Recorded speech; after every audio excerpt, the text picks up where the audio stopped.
Okay, so this is what we are going to do. We're going to go through each of the themes and talk about connections. Which theme would you like to start with? Racism?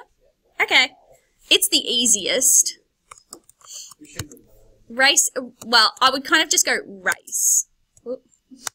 There we go. Okay, so race. So the good thing about this is that you don't have to just talk about similarities. I think lots of people think that this task is just about like how are they similar, but it's also about like how are they different and why are they different.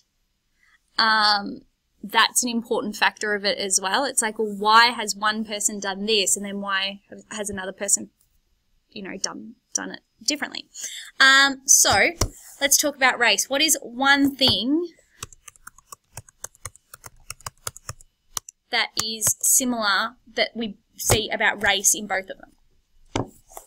What's one thing, like fundamentally?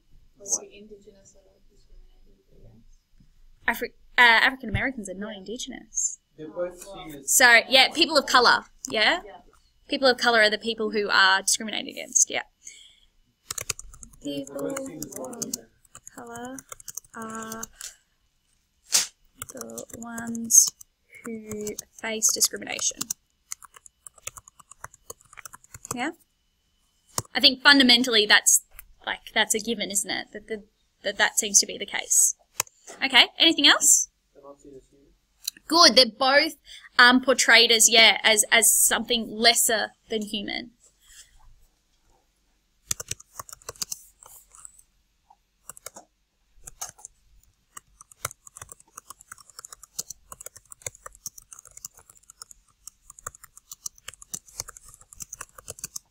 Yeah, good.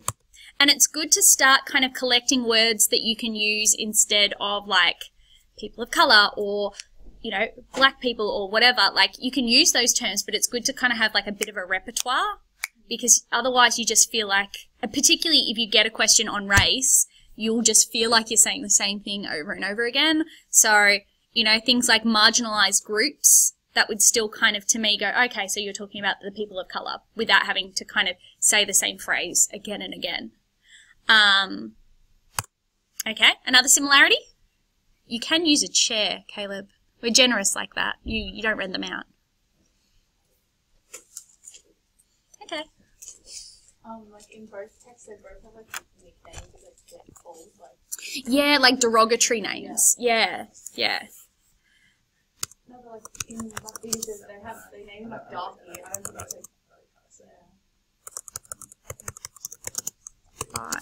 My nicknames, like Jim, or like, yeah. By.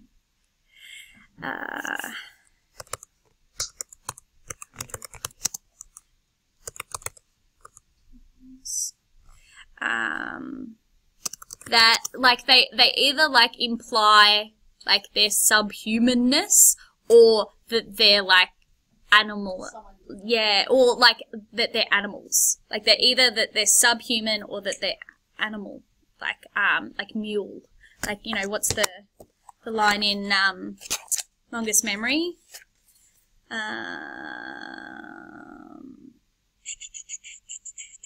I was just boy, mule, nigger, slave, or whatever anyone else wanted to call me. So, like, there's a lot of that, like, animal nicknames that are used.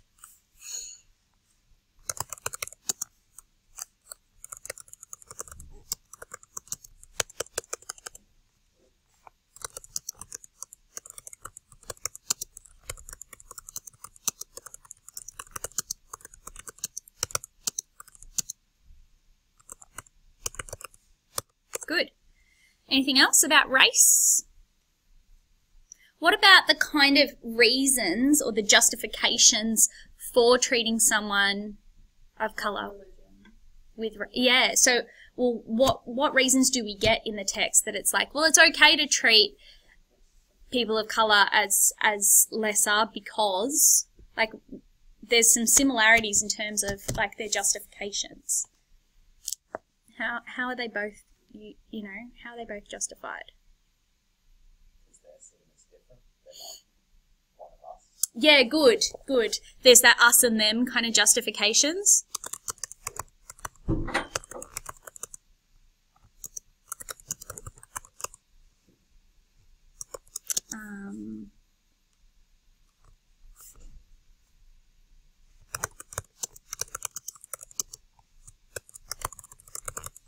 Yeah, that they're somehow different. Yep.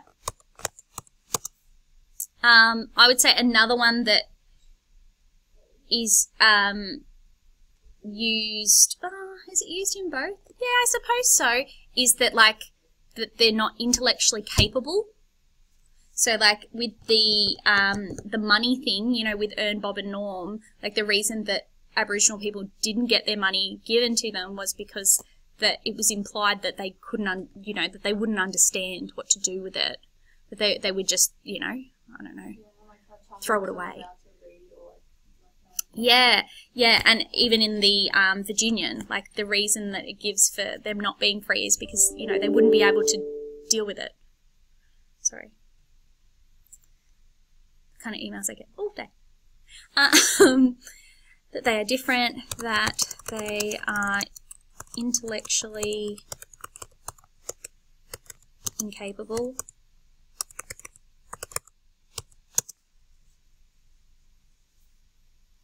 What are some other reasons? It's almost like they fundamentally have a scientific belief. Yeah, the pseudoscience. Kind of racism. Yeah, well, in Diggers we have the German, the guy who wants to measure Nigel's skull. Yeah. And in Wonders Memory, when they put the plantation owners, and they say, well, they don't deserve to be kind of protected under Catholicism because they're not like us. Yeah. Yeah, so pseudoscience. Ooh, let's see if I can spell this. Pseudo.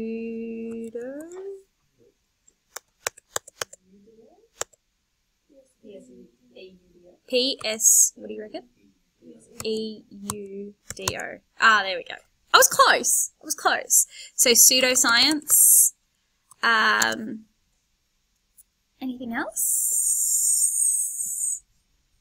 So you've got like this pretend science stuff.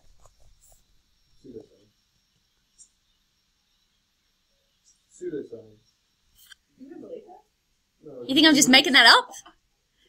Anton, I think I know more words than you. that's true.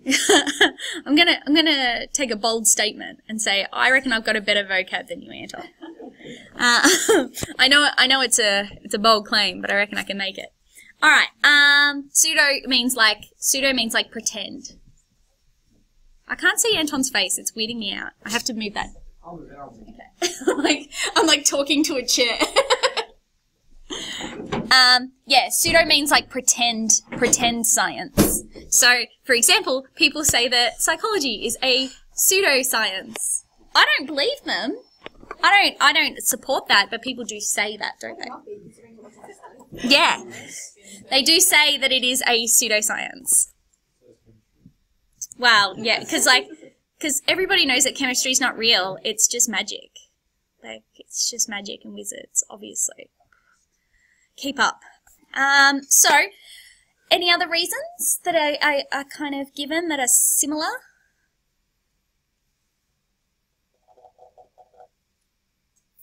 No? That's okay. We can come back. Yeah. Yeah.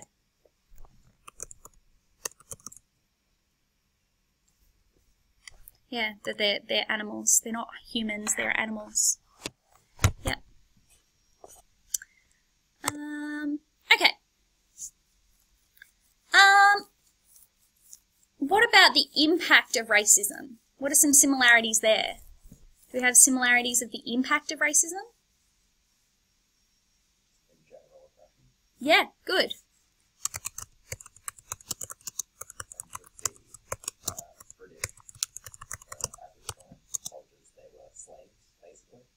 Yeah. Yeah. Yeah, like I think, like Australia's got this weird relationship with the word slavery. We're very afraid to use the word slavery. But ultimately, we made people work and we didn't pay them. Isn't that like essentially what slavery is? So like Ern, Bob and Norm, when they were, working, their jobs before they joined the army, they weren't getting paid. That money was going to protectors. Essentially, is that not slavery? We call it indentured labour. That's the word that Australia uses when we discuss those kind of things. We call them indentured labour because you get things like food and water and shelter. But don't slaves get that? What's the difference? Australia's got this funny relationship with the word slavery because we feel like we're better than Americans because we didn't have slaves. But it's like, yeah, but we didn't pay them either. So it's like potato, potato, tomato, tomato. Like indentured labour, slavery, it's kind of the same. So let's call it indentured labour / slavery. Like it's really kind of, splitting hairs to call them different things. And really, it's only been in would you say the last 5 years, maybe not even, that really we've started to kind of talk about it more as that we should perhaps be calling it what it was rather than calling it, indentured labour, that perhaps we need to start calling it what it was. It was slavery. A different form of slavery, less overt, but still certainly present. Anything else? I was going to say, it made them feel they had no identity. Yeah. Robbing of identity. Feelings of worthlessness. Yeah, definitely. Yeah, especially at the end of Black Diggers, the last line in Black Diggers is, I don't want to join in, I don't belong. That's the final word that Tom Wright leaves us with. And certainly, the first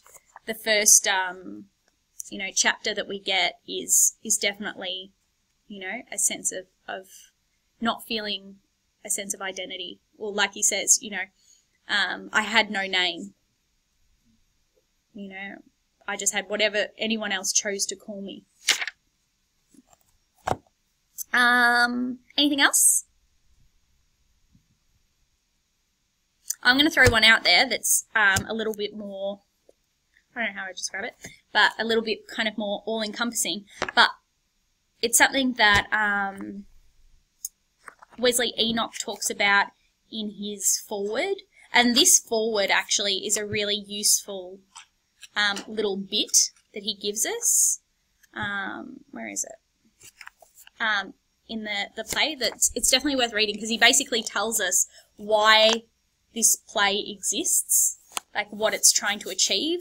So it's worth kind of going through because you can use it as a reference piece. You could actually use it as evidence. So the first thing he says in the foreword is, he says, one purpose of Indigenous theatre is to write on the public record neglected or forgotten stories. So he's saying, the reason I wrote this is because this story was forgotten and not told. And he gives us a whole range of reasons why it wasn't told, because people couldn't write, and because, the guys who came back were so damaged, and, he gives us all these reasons, but ultimately he says these stories are forgotten, right? Same with this one. How can your stories be remembered if they're not written down? That's why, Daguerre has written this story, so that these stories of slavery and the pain of slavery is remembered, because for so long it hasn't been, because no one had the ability to write it down. They couldn't write, so how do you pass on the story other than, with your mouth? And then once you're dead, your story is gone. Once Chappell dies, his story is gone. So the other thing that I would kind of say is forgotten story, forgotten identities, and stories. Because that's the didactic purpose of both of these texts, is to tell stories that have been forgotten. Yep. For an impact, you gotta say generational trauma. Yeah, good one. Oh no, I've disappeared. Hopefully, I think it still films me. It just like gets rid of my face. That would be ideal. Intergenerational trauma.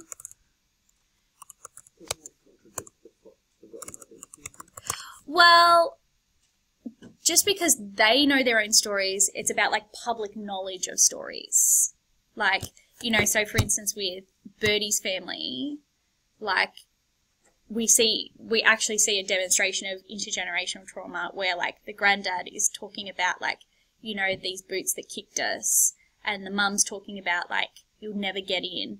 They're passing their trauma down to him. They know their stories, but like the wider white community don't know those stories. So it's about like remembering those stories on a kind of more national scale, like on a more public scale. Intergenerational trauma. Yep, definitely. Generations of trauma being passed down. Anything else that we kind of see as impact? Well, education, lack of education. Like both of them receive no education because of who they are. Yeah.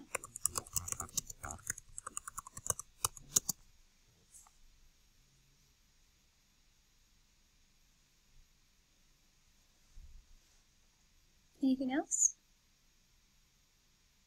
Oh, how about hopes and dreams? Like they both, like you've got, you know, the boys all kind of want to come home and like make something of themselves, and none of them do because how can they?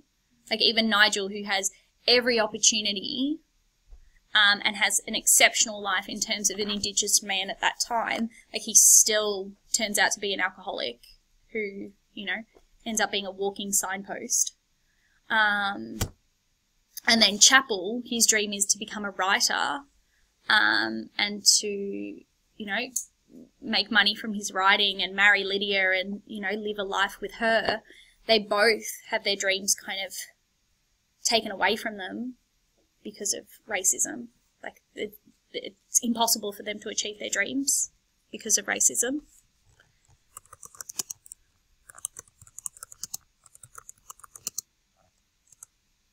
Even though, like, their dreams are such simple dreams. Like, they have no, like, it's not like they're like, I'm going to be an elite athlete, or I'm going to, you know, become the first president of the United States. They're not, like, big dreams. They're just like, I want to write poetry and live with the woman that I love. Like, it's such a simple dream that you feel even more outraged. Actually, was it you and I that were talking about that last night? The night before? Yeah, that their lives are, like, their dreams are so simple that we're, like, even more pissed off that they can't have them. That it seems more outrageous that they can't have them because it's like, all he wants to do is be in love with this woman and write poetry. That's all he wants. Why can't he have that? Yeah? Yep. I don't know if you consider it an impact, but it's the fact that nothing changed. Yeah. Yeah, that their life stays stagnant. Yeah.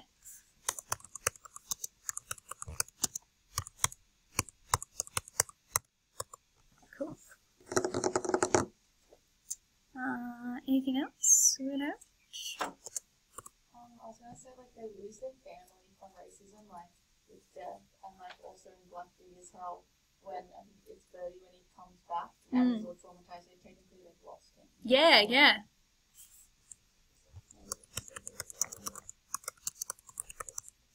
Yeah, yeah, the people that stay over there, that they're, you know, like the old ghost, like Frank, when he dies and becomes the old ghost, and it talks about how, like, his blood will go into the rivers and the stuff, and, you know, he'll never get to go home. That they never get to be with their family again, like, after death, because... Yeah. Yeah, yeah, because he can't let go. Yeah.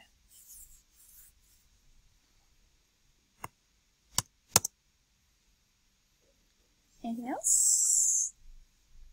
This is a really good list. I'm quite chuffed with this list. Do say so ourselves.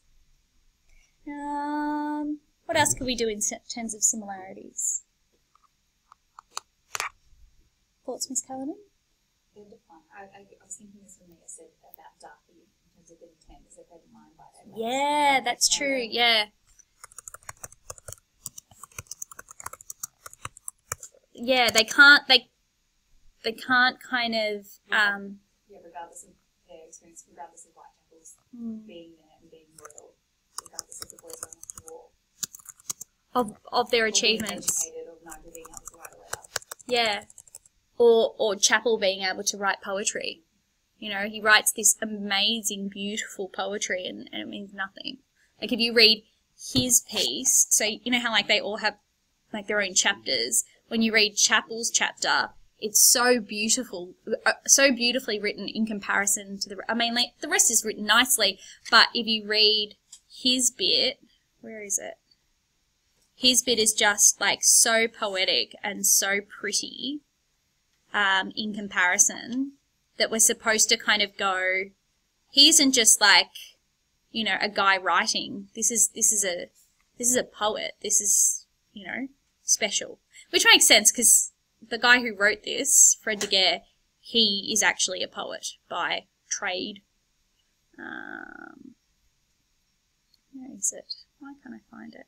Plantation owners. Here we go.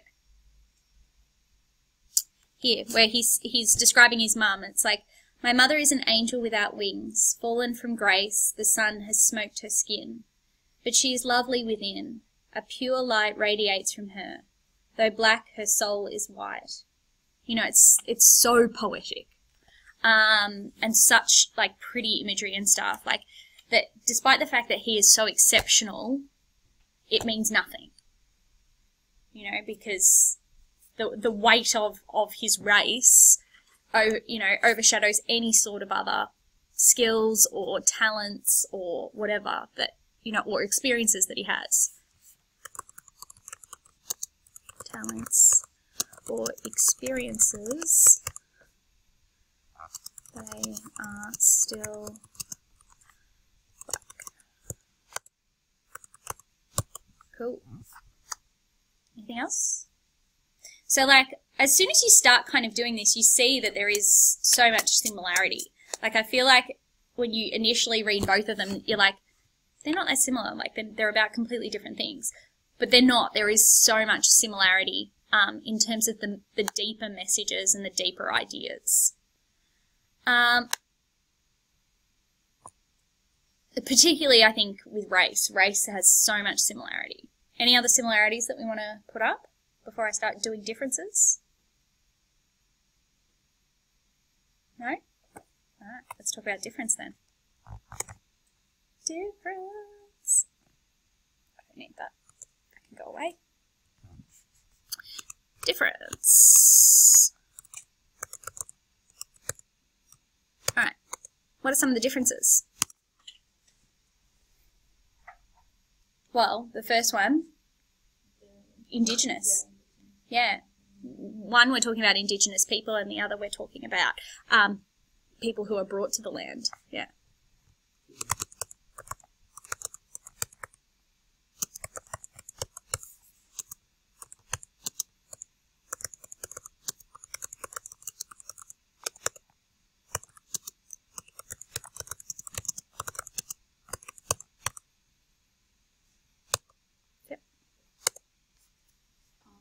They have like different scenarios, so like soldiers versus slaves. So, Yeah.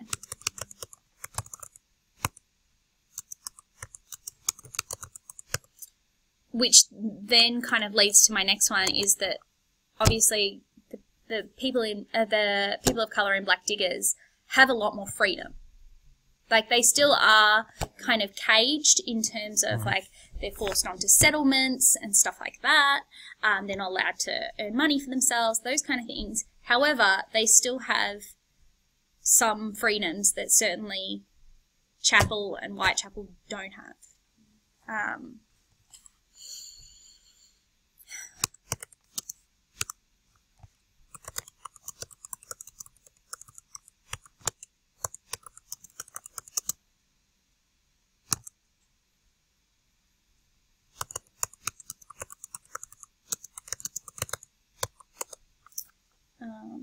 Also, like, the threat of violence isn't there anywhere near as much as it is in Longest Memory, is there?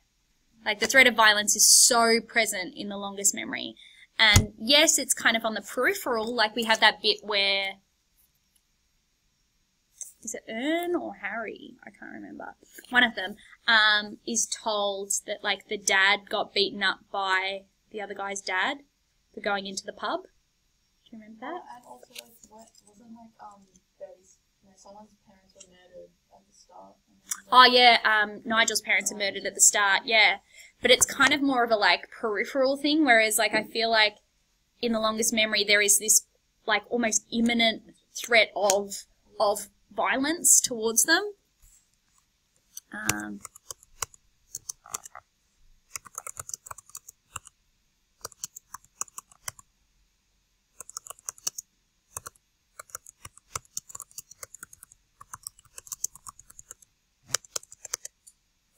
I should say physical racial violence, because like obviously like they could get like killed in the war, but that's different violence, yeah.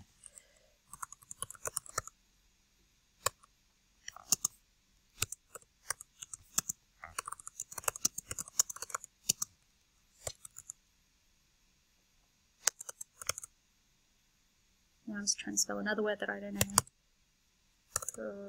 Well, that's wrong. There we go. Black Diggers, some of the characters found kind of like a sense of camaraderie with some of their Yeah. Stan and Harry and all that. Yeah. They- Be, has moments where white characters. What's going on with that? Like the soldiers and black diggers get a chance to set it equal as like the white men. They get a taste of it. Don't, like, otherwise. Yeah, they get a taste for it, yeah.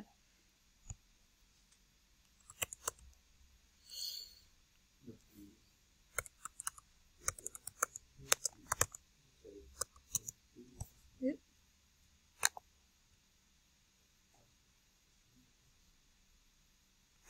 That doesn't look right. Yeah. Black Diggers has moments where white characters show a sense of camaraderie. Yeah, they get a taste of what equality would be like. Yeah. Get what it was, that it was talking to like the corporals about like religion and Holy Land and all that. And it was that came close through it. Yeah, through their faith. Yeah. And even there's that one scene where Harry is sitting in the trenches and he says, you know, yeah, you're as good as a white man. We'll always have a drink with you. Yeah. But can you say that's similar to Whitechapel?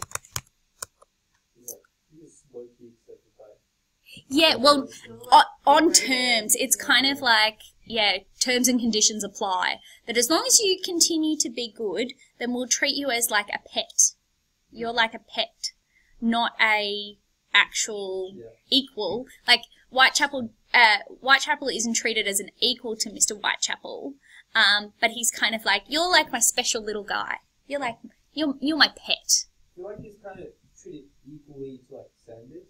But Sanders can still accept his power. Yeah. Yeah. And ultimately, when Sanders rapes Cook, he's not forced to apologize to anyone or like, you know, like there's no real repercussion. Whereas for Whitechapel, if Whitechapel had done something like that, he would have just been like, yeah, hung.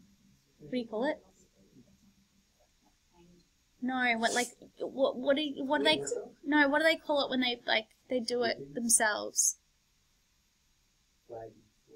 You put people like you make up a noose and you like use a tree and you just like there's like a no. no. There's like a particular name that they call it when like basically like people, not like an authority, do it. What is that called? Lynching. That's the word. Thank you. I've never been so excited to say the word lynching. But yeah, like Whitechapel would have just been lynched. The Longest Memory only allows Whitechapel to be treated as like a pet. What do they call him? Yeah, but like no, like the other guys, the other slave owners, like they kind of like they give him a name and like they're like, oh, he's your good slave kind of thing. Like he's like the best slave that you could get, and they all like try and buy it off him. Do you know what I'm talking about, or am I just like making that? Yeah. Yeah. They'll start thinking that they're your equals and a Christian brother.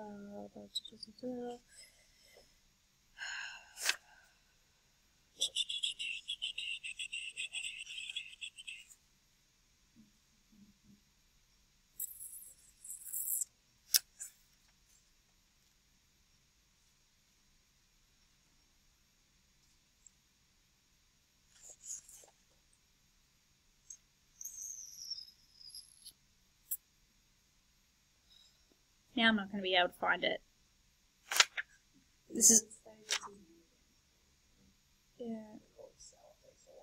Yeah, but that's the other slaves.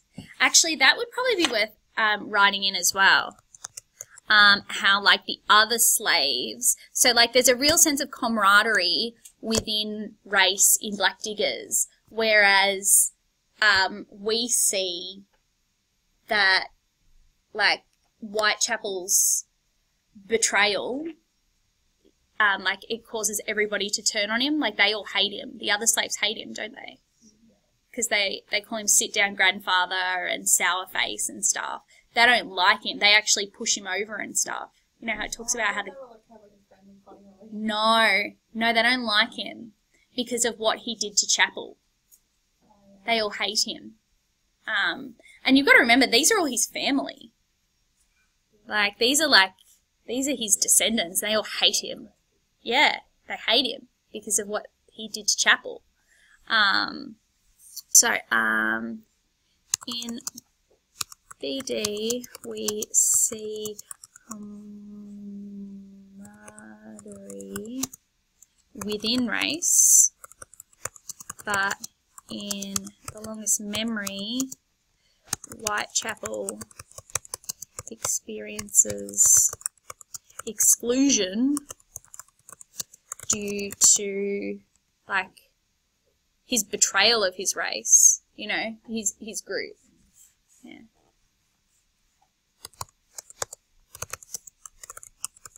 So both texts have isolation, but one's like you're collectively isolated. Yeah. Yeah, but Whitechapel has no one. Yeah.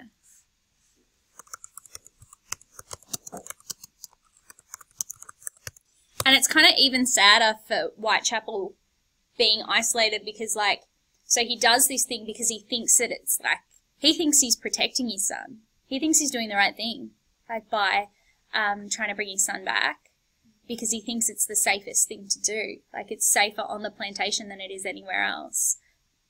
He thinks he's doing the right thing. Not by the plantation, but by his son. And it's only after Chapel is killed that he's like, I've screwed up. Like that first chapter shows us it where he says, where is it? What my eyes say has never been true. All these years of my life are in my hands, not in these eyes or even in this head. Like he's saying, like, I've lived my whole life thinking that I understood the world, that if I was a good slave and I did what I was supposed to, then my life would be pretty good. But I've discovered that that means shit to them. That at the end of the day, they're still willing to kill my son if that's what's in the best interest. So, like, he's saying, like, all this life I've lived and I thought I understood the world, but what I've realized is what my eyes and what my head has seen has actually all been wrong. I've screwed it all up. So, like, for him it's even sadder because not only is he isolated by everyone, but he's also been disillusioned with what's happened to him. And he's like, I've lost everything. You know, I've lost the security of understanding the world, but I've also lost, like, everybody I love. You know, and that's why he's so sad. Because he has nothing. Yeah. So sad. It's such a sad book. Where did Caleb go? Okay. He's in a weird mood. I have ever seen. Yeah, he's in a weird mood. I don't think he could have walked any slower. Really? I've never seen this weird Caleb that paces at the room and stuff. I'm kind of glad. I hope he doesn't come back. Not today, but like I hope that type of Caleb doesn't come back. Anyway. Anything else that we want to say in differences? I was going to say in Black Diggers, they kind of stood up for each other if someone's racist. Like someone, I think, gets beat up for saying something racist. Whereas in Longest Memory, like, they just out each other out. Like, they look after themselves. Yeah, and even the bit where, you know, like, so Chapel's killed, and then Whitechapel goes to Mr. Whitechapel to kind of say, like, what the hell? You need to punish Sanders Jr. He actually says to Whitechapel, you need to go and apologise to Sanders Jr. What? Excuse me? What? I have to apologise to the murderer of my son for being rude to him? And it's his half brother as well. Yeah, like, I mean, the mind boggles, doesn't it? Like, yeah, so, interestingly, and in that scene where Mick is nearly beat up, it's white guys that actually step in for him. So, like, yeah, you see this camaraderie there, and then it's kind of like, you almost like juxtapose it with this scene of Whitechapel, and you go, yeah, it's horrible. So, how do I put that into a sentence? I know, there's so much in there. There's so much. How do I boil it down to one sentence?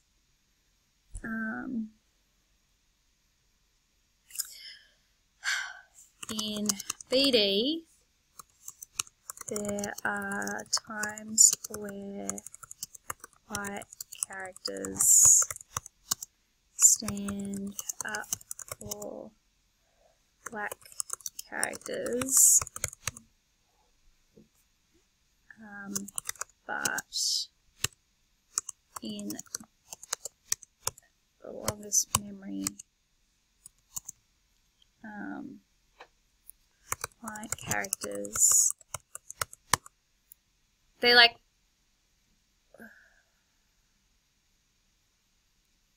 Basically, like the slaves, like the black characters, like they just look after themselves, like they don't really help each other, or neither does a white character's fault. So. yeah.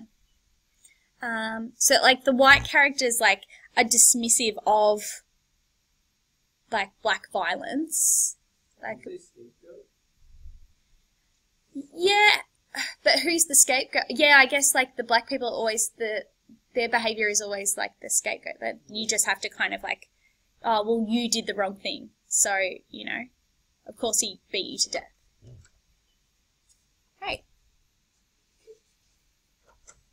You're acting really weird. Yeah, you're like walking really slow. Yeah, you're acting super weird. Walk faster. Walk faster.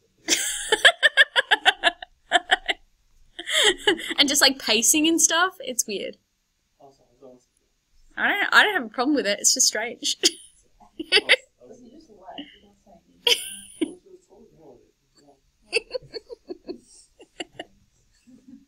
All right. So where am I at to? White characters are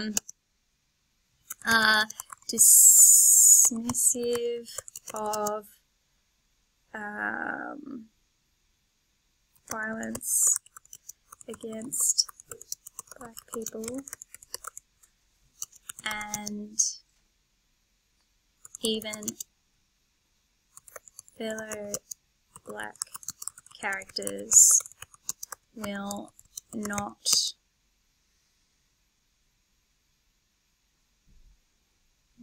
will not kind of risk themselves.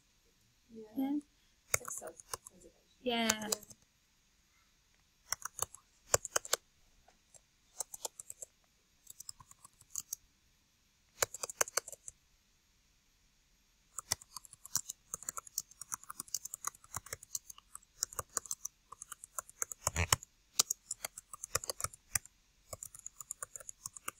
Yeah, it's like self-preservation. Actually, there's even that scene where Whitechapel asks one of his nephews to like run and get the manager when Chapel comes back, and yeah, Sanders Jr. is going to beat him, and he says, you know, run to the managers and bring him back, and he's like, and he doesn't want to, yeah, because he's going to get shot. Like, he could get shot. Like, ultimately, any, you know, person of colour found off the plantation was supposed to be shot by any white person who saw them. So, yeah, he says, well, I'll go, but then the nephew does go, but it's too late. Yeah. But he does hesitate. He doesn't want to go, because he knows that he's putting his own life at risk. So I guess that even shows you, like, perhaps, like, the racism causes more, like, desperation. Like, the situation is more desperate, perhaps, in The Longest Memory. Yeah. Yeah. Like, it's so much, like, the punishments are so much greater, aren't they? Like, they're so much worse and, like, imminent kind of thing.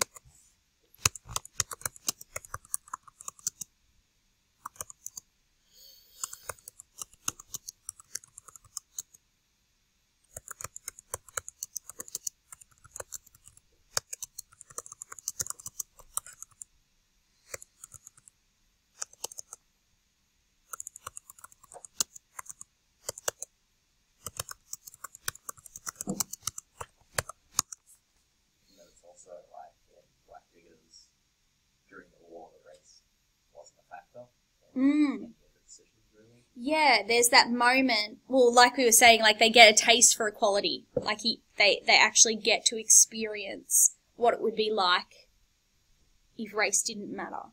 Yeah, but unfortunately, it doesn't last long. Yeah.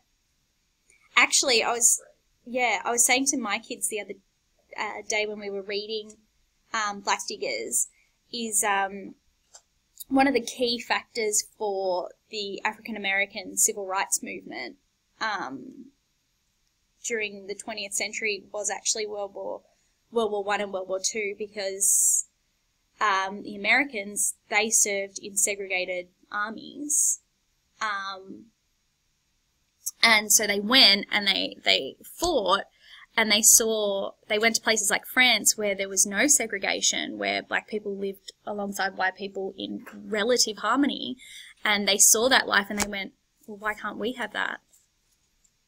Why can't we live like that? And so they had that taste of it there. And, you know, in France, the French people just treated them like normal people, and they were like, we want that. So they came home and were kind of like energized to kind of seek that life for themselves, because they could see that it was possible. Cool. Anything else? I was going to say that the difference in, like, what they aspire in terms of moving past inequality and racism. In Black Diggers, they dream of a society where there is equality, but in The Longest Memory, they dream of death. That's their freedom. That's such a good point, which kind of goes along with that sense of desperation, doesn't it? That, like, in The Longest Memory, it's almost like they don't, well, Whitechapel doesn't see, like, he what does he say about paradise? Like, the only paradise is, like, in the one, like, in death, like, yeah, because Chapel calls running north going to paradise. Yeah, and he says, there's only two types of slaves, like, they have to, like, figure it out themselves or just go around as well. or that they get killed, yeah. The ones that learn the hard way, and yeah. The ones that learn vicariously through others. Oh, hang on. Now I've lost my train of thought. Oh, yeah, that's right. In BD, the characters of colour dream of equality in the longest memory. Most of the slaves free of freedom through death.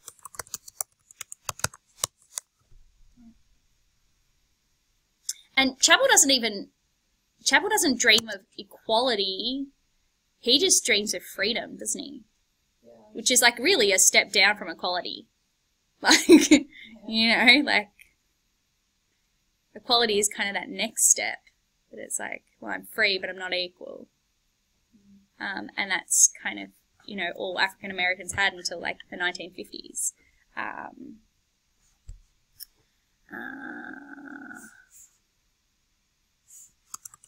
Chapel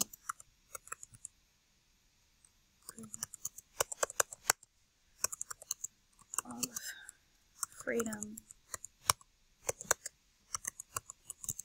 not even equality. He wasn't even dreaming of equality. He was just kind of like, maybe I can be free and earn a living and love Lydia. Yeah, exactly. Yeah, so like in Longest Memory, like they're making of themselves and like not equality. Yeah. So, yeah, they're not even kind of, like, I think in Black Diggers they're kind of thinking more like big picture, whereas, yeah, in The Longest Memory it's all little picture, isn't it? Like, that he doesn't, like, Chapel doesn't seek freedom for all people, he just wants a little bit for himself. And we don't kind of think of it as selfish, we just kind of see it as, like, desperate. Yeah. And, like, not even realising that there is this kind of, like, bigger fight. And then I guess that kind of brings in contextual differences at this 1800s is at the start of any kind of movement for equality. So it just seems so far in the future, whereas this is 1900s. Yeah. And so there would have been so much time to equality. Totally good point. So, contextually, racial equality had progressed a lot in the, what would it be, like 100 odd years. Yeah, look, I think if you said 100 odd, people would just be like, yeah, whatever.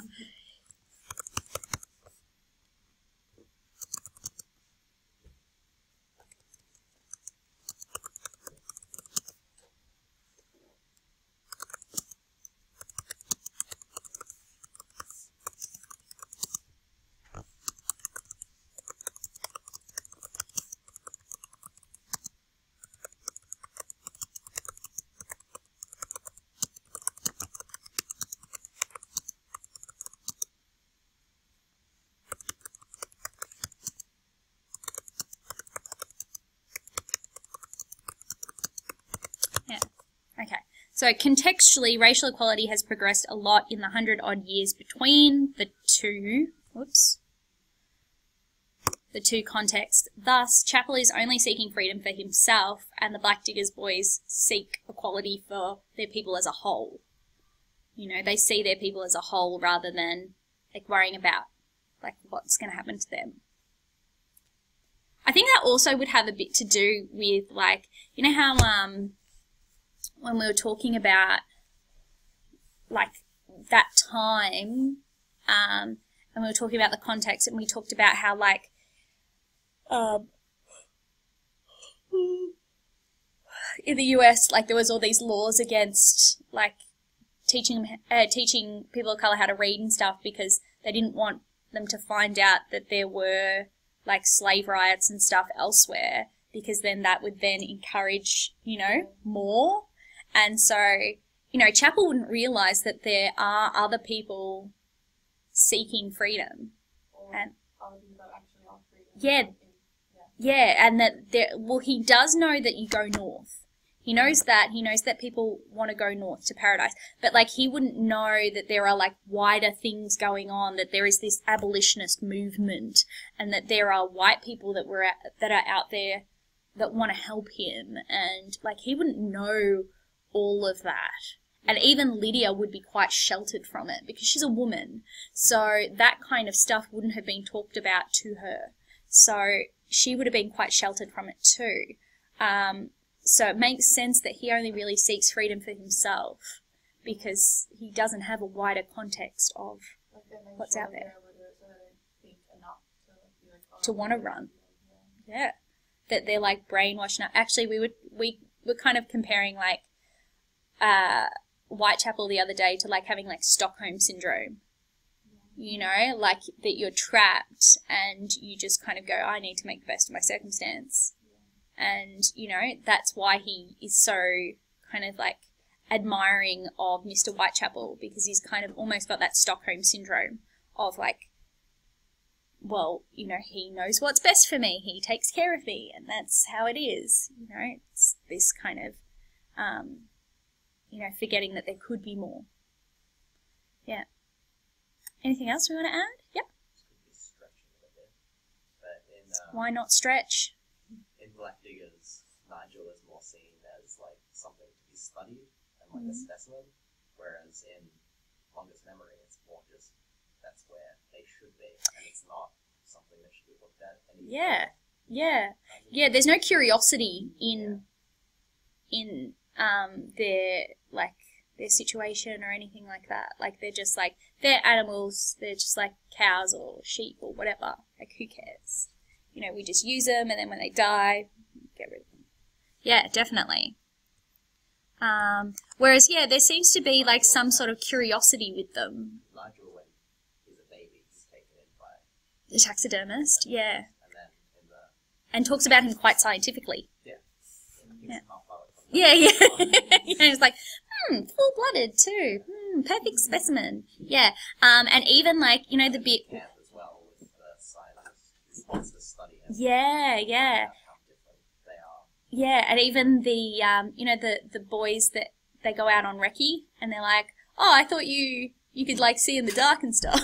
You know, like there is this kind of like element of curiosity about the Aboriginal guys, whereas yeah, there's definitely not about the slaves. They're just kind of seen as like disposable creatures. Yeah. In BD, there is an element of curiosity, particularly scientific.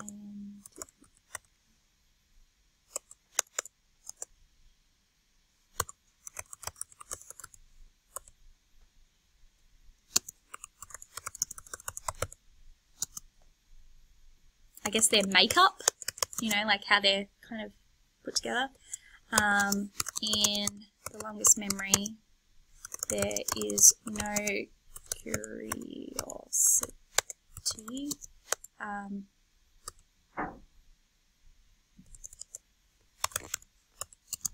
They are seen as kind of like worthless and disposable.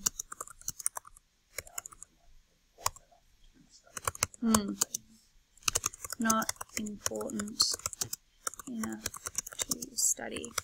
Yeah, agreed. Excellent. Well, I think we have done a pretty bloody excellent job of that. Smashed it, ladies and gents. Well done, team. I really like that list.